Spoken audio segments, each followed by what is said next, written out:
Hi everyone, it's Gina from Gina K Designs and welcome back to another 5-minute cards video.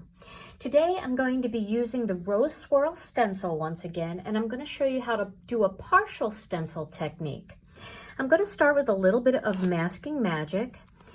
I've cut this down to about 1 inch, and my cardstock measures 3 3/4 inches by 5 inches. You could also cut this out using the Master Layouts 1 die set. Then once I've placed that about center, I'm going to place my rose stencil in a place where I feel like I would get the most roses onto this card front. Then I'm going to start with some Wild Dandelion ink.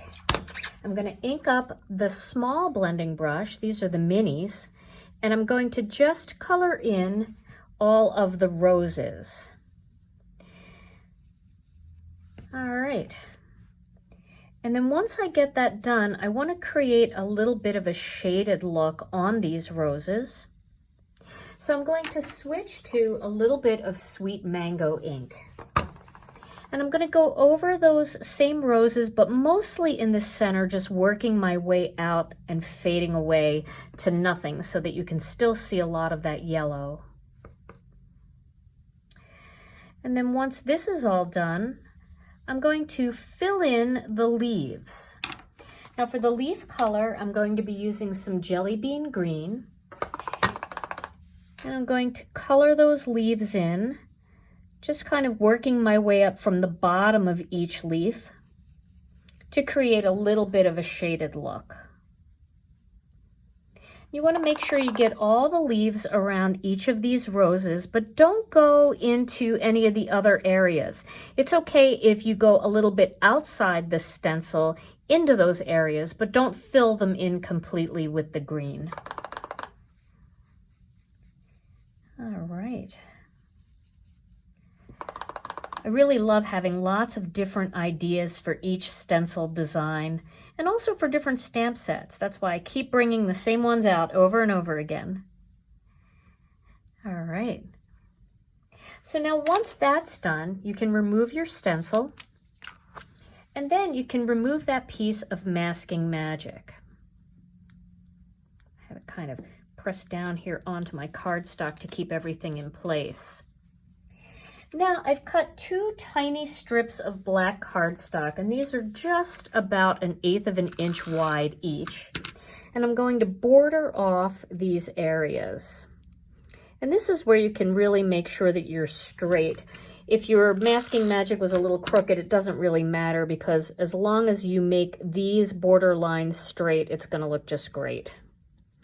Okay, now, once that's done, I'm going to take a pair of scissors and I'm just going to cut off the excess. You can also do that with a paper cutter if you prefer, but it isn't very hard to do using a pair of scissors.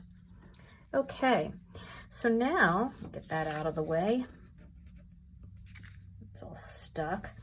So now I'm going to use a greeting, and one of my last videos I used the Bold and Blooming stamp set, so I thought I'd use a greeting from Bold and Blooming again. And this is a happy birthday to you greeting. And I'm going to stamp that right here into the center of that border. Now, if you feel better about it, you certainly can use your MISTI for that. Then I'm going to get a piece of black cardstock. And this black cardstock measures 3 7/8 by 5 1/8 of an inch.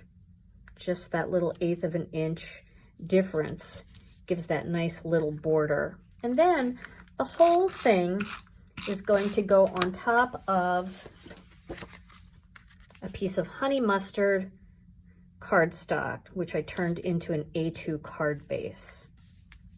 And there's my finished card. Well, I hope you liked today's 5-minute card video, and I hope you'll give this partial stenciling technique a try. Stay tuned to my channel for more 5-minute card videos and for more live videos too. Thanks so much for watching, and I'll see you again soon.